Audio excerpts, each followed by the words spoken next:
Hello everyone, कैसे हैं आप? आई होप कि आप सब सही होंगे। आज की क्लास में आपका स्वागत है। आज की क्लास में हम कराने वाले हैं कक्षा 9 की प्रश्नावली 1.1।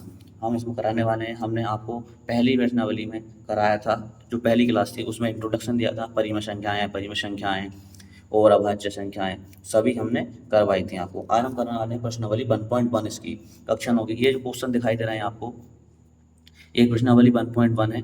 इसमें 4 क्वेश्चन हैं। इन चारों क्वेश्चनों को हम बिल्कुल सही तरीके से और एकदम बेसिक से आपको बताएंगे। कोई भी प्रश्न, कोई भी क्वेश्चन कैसा भी हो, आप हमको कमेंट बॉक्स में हम बता सकते हैं अगर समझ में नहीं आता है। ये 4 क्वेश्चन दे रखे हैं इसमें। इन चारों क्वेश्चनों को हम करने वाले हैं। पहला क्वेश्चन इसमें दे रखा है, दूसरा है, 4 क्वेश्चन दे रखे हैं। चारों क्वेश्चन को हम विधिपूर्ण से आसान तरीके से करने वाले हैं। क्लास में बने रहें, पूरा वीडियो देखें, पूरा क्लास समझ में आएगा। अब देखते हैं, जैसे पहला क्वेश्चन इसमें दे रखा है, क्या शून्य एक परिमेय संख्या है? क्या इसे आप पी वाई क्यू के रूप में लिख सकते हैं, जहां पी और क्यू पूर्णांक हैं और क्यू बराबर नहीं है 0 के? तो पहला क्वेश्चन दे रखा है ये। तो इसमें क्या क्या करेंगे, हम इसको सिद्ध करके बताएंगे कि क्या शून्य एक परिमेय संख्या है या नहीं है। तो आपने परिमेय संख्या पढ़ी होंगी। जो परिमेय संख्या थी वो आपने पढ़ी थी, हमने पढ़ाई थी। क्या थी परिमेय संख्याएं, उसको देखेंगे। जो परिमेय संख्या थी, क्या क्या पढ़ाई थी हमने। तो पहला क्वेश्चन आपको दिखाई दे रहा है, तो हम इसको करेंगे, क्या शून्य एक परिमेय संख्या है? तो आप इसका आंसर देंगे हाँ, शून्य एक परिमेय संख्या है। कैसे है? क्योंकि परिमेय संख्या निकालेंगे, जैसे देखेंगे, हाँ शून्य एक परिमेय संख्या है। अब इसको देखेंगे, शून्य एक परिमेय संख्या है। इसे हम पी वाई क्यू के रूप में लिख सकते हैं।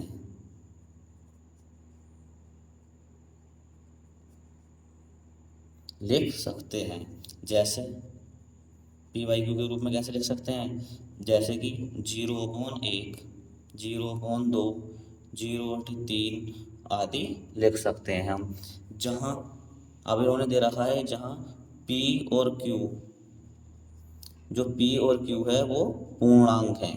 पी और क्यू पूर्णांक होंगे, लेकिन क्वेश्चन में दे रखा है कि क्यू बराबर नहीं है 0 के। तो क्यू यहाँ पर बराबर नहीं है 0 के, क्यू का मान हमने ये ले लिया कोई भी। तो ये क्या हो जाएगी, 0 पी के फॉर्म में है, लेकिन क्यू का मान 0 नहीं होना चाहिए। तो 0/1, 0/2, 0/3। तो ये क्वेश्चन नंबर फर्स्ट का आंसर हो जाएगा। तो आई होप कि पहले फर्स्ट क्वेश्चन आपको समझ में आया होगा। पूर्णांक संख्या आप फर्स्ट क्लास में जाकर देख लें, जो मैं इसमें कम डिस्क्रिप्शन में मैं लिंक डाल दूंगा फर्स्ट क्लास का। तो इसमें फर्स्ट क्लास में जाकर देखना कि परिमेय संख्याएं, पूर्ण संख्याएं, अपरिमेय संख्याएं क्या होती हैं। अब जैसे नेक्स्ट क्वेश्चन दे रखा है, क्वेश्चन नंबर 2। अब क्वेश्चन नंबर 2 कैसे दे रखा है कि जो हमारा क्वेश्चन नंबर 2 है, वो दे रखा है कि 3 और 4 के बीच में 6 परिमेय संख्याएं ज्ञात कीजिए। 3 और 4 के बीच, 4 के बीच में 6 परिमेय संख्याएं, 6 परिमेय संख्याएं ज्ञात कीजिए। अब 6 परिमेय संख्याएं कैसे ज्ञात करेंगे? 3 और 4 के बीच की 6 परिमेय संख्याएं हमको ज्ञात करनी है। तो 3 और 4 के बीच में 6 परिमेय संख्याएं ज्ञात करेंगे। तो इसमें 6 परिमेय संख्याएं ज्ञात करने के लिए, जो 6 परिमेय संख्याएं ज्ञात करेंगे उसको कैसे सॉल्व करेंगे, अब इसका हल देखेंगे। 3 और 4 के बीच 6 परिमेय, अब ये तो आप कहेंगे 3 और 4 तो लगातार नंबर है, इनके बीच परिमेय संख्याएं कैसे ज्ञात करेंगे? तो ज्ञात करने के लिए हमको करना पड़ेगा कि 6 परिमेय संख्या ज्ञात करने के लिए,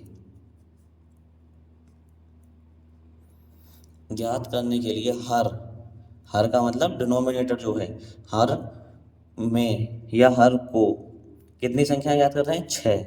तो 6 में अगर 6 याद कर रहा है तो इसमें एक और जोड़ देते हैं, 6 + 1 7। हर को 7 होना चाहिए, मतलब जो इसका हर है वो 7 होना चाहिए। तो संख्या कितनी दे रखी है? 3। अब इसमें क्या करेंगे, हर को 7 होना चाहिए तो 7 से गुणा कर देंगे और 7 से भाग कर देंगे। कितना आया? ऊपर 21 और नीचे कितना हुआ? 7। ये नंबर हुआ एक।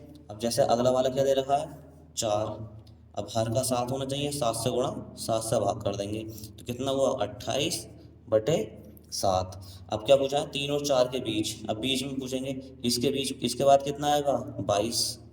22/7, 23/7, 24/7 और 25/7 और 26/7 और 27/7। तो ये 6 परिमेय संख्याएं आ गई। देखिए 1 2 3 4 5 6, तो कितनी आ गई? 3 और 4 के बीच में 6 परिमेय संख्याएं।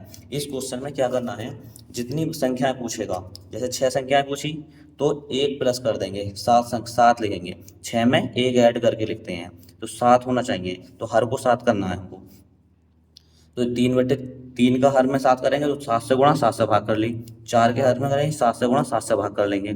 तो क्या हो गया? 6 परिमेय संख्या ज्ञात करने के लिए हमें 6 + 1 करना पड़ता है, एक ज़्यादा करना पड़ता है। तो 6 को 1 प्लस किया, 7 हो गया। अब 7 से 6 परिमेय संख्याएं निकाल सकते हैं हम। आई होप ये समझ में आया होगा सेकंड क्वेश्चन। अब नेक्स्ट क्वेश्चन अगला दे रखा है, थर्ड क्वेश्चन दे रखा है। तीसरा क्वेश्चन क्या दे रखा है इन्होंने? 3/5, 3/5 और 4/5 के बीच 5 परिमेय संख्याएं पूछा है। 5 परिमेय संख्याएं ज्ञात कीजिए। अब इसमें कितनी पूछी हैं? 5 परिमेय संख्याएं। अब इसमें 5 परिमेय संख्याएं निकालेंगे, बिल्कुल उसी की तरह निकालेंगे। तो 5 परिमेय संख्याएं कैसे निकालेंगे, देखते हैं। तो यहाँ पर क्या देखा है? 3/5 और 4/5। तो इसमें 6 परिमेय कितनी बची है? 5 परिमेय संख्या निकालनी है यहाँ पर। तो 5 परिमेय संख्या निकाल देंगे, हल करेंगे इसका। क्लास में बने रहें, क्लास पूरी तरीके से देखें, हम आपको बिल्कुल एक एक स्टेप बाय स्टेप समझाते रहेंगे। अगर क्लास जहाँ पर भी आपको डाउट हो तो वहाँ पर आप हमें कमेंट बॉक्स में करके बता सकते हैं कि ये हमें यहाँ पर समझ में नहीं आया, हम इसको दोबारा बता सकते हैं आपको। अभी 3/5 इतनी हुई, तो क्या करेंगे इसके बीच? तो इसमें 5 परिमेय संख्या पूछा है तो 5 लिख देंगे। 5 परिमेय संख्या ज्ञात करने के लिए, ज्ञात करने की 5 है। अब 5 को ज्ञात करने के लिए क्या करेंगे यहाँ पर? 5 + 1 6। अब 5 में 1 ऐड कर देंगे तो 5 + 6 कर देंगे यहाँ पर। तो 6 को क्या होना चाहिए? 6 हर होना चाहिए। जो हर है हमारा ज्ञात करने के लिए 6 हर होना चाहिए, या 6 हर होना, मतलब 6 हर नहीं होना चाहिए, 6 से गुणा करेंगे इसमें। यहाँ पर हर होना चाहिए था, लेकिन यहाँ पर क्या करेंगे? 6 के लिए इसमें गुणा कर देंगे 6 से।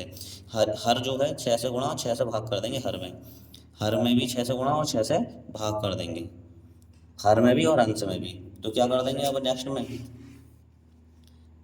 3/5, यहाँ 5 है, यहाँ भी 5 है, तो दोनों में 6 से गुणा कर देंगे।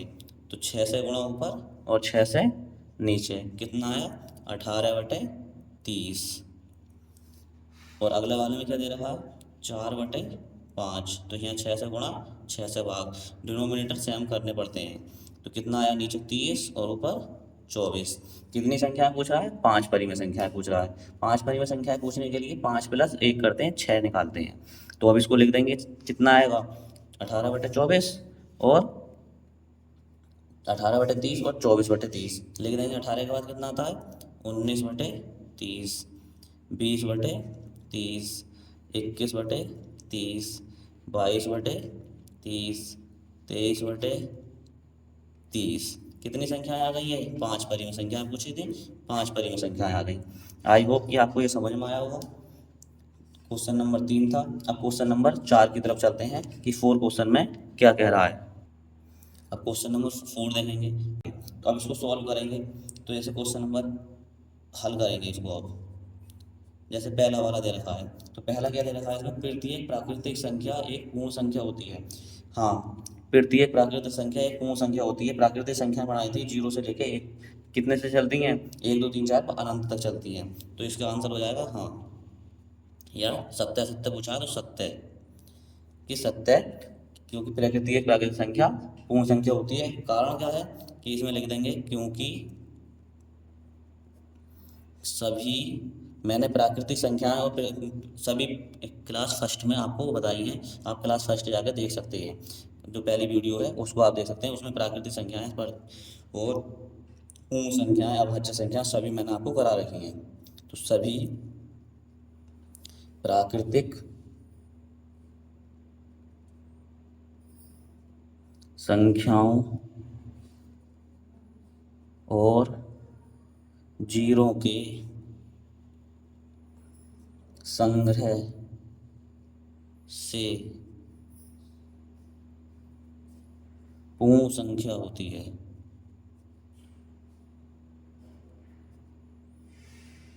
ये हो जाएगा इसका। क्वेश्चन नंबर बी दे रखा है। क्वेश्चन नंबर बी में क्या है, प्रत्येक पूर्णांक, पहला हो गया, प्रत्येक पूर्णांक एक पूर्ण संख्या होती है। प्रत्येक पूर्णांक एक पूर्ण संख्या होती है, कैसे नहीं हो सकती, इसमें लिखेंगे नहीं। पूर्णांक मैंने बताया था, पूर्णांक दो तरह होते हैं, धनात्मक पूर्णांक और ऋणात्मक पूर्णांक। धनात्मक पूर्णांक क्या होते हैं, जैसे मैंने बताया था, ये जो धनात्मक पूर्णांक होंगे वो 1 2 3 4 ये प्लस में चलेंगे। जो ऋणात्मक पूर्णांक होंगे -1 -2 -3 -4, तो एक पूर्ण संख्या नहीं हो सकती। तो इसमें लिख देंगे नहीं, मतलब असत्य। इसमें असत्य लिख देंगे हम। तो असत्य लिख देंगे तो क्या लिख देंगे यहाँ पर, क्योंकि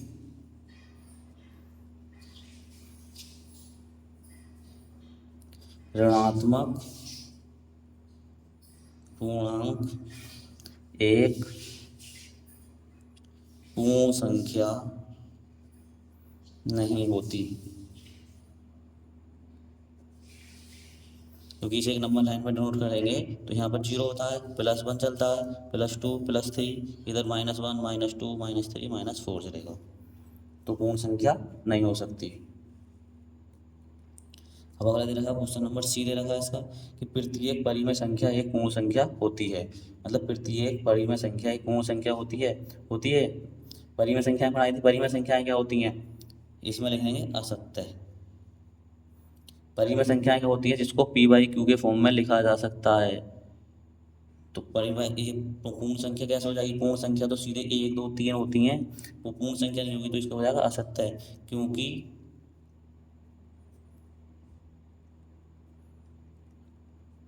परिमेय संख्या या परिमेय संख्याएं, जो परिमेय संख्याएं होंगी वो 3/4 या 3/5 4/5 आदि पूर्ण संख्या नहीं है। क्योंकि पूर्ण परिमेय संख्याएं को पूर्ण p/q के रूप में लिख सकते हैं, और इसमें दे रखा है पूर्ण संख्या नहीं हो सकती p/q के रूप में। आई होप कि आपको ये क्लास समझ में आई होगी। हमने जितने भी क्वेश्चन कराए हैं आपको समझ में आए होंगे। ये सभी क्वेश्चनों को, पूरी क्लास को ध्यानपूर्वक देखें। और अब मिलते हैं नेक्स्ट चैप्टर के लिए, नेक्स्ट एक्सरसाइज करवाएंगे। अब तब तक के लिए बने रहें, धन्यवाद। और चैनल पर अगर नए हैं तो प्लीज़ चैनल को सब्सक्राइब कर दें और अपने दोस्तों के साथ साझा करें, ज़्यादा से ज़्यादा प्यार दें। Thank you.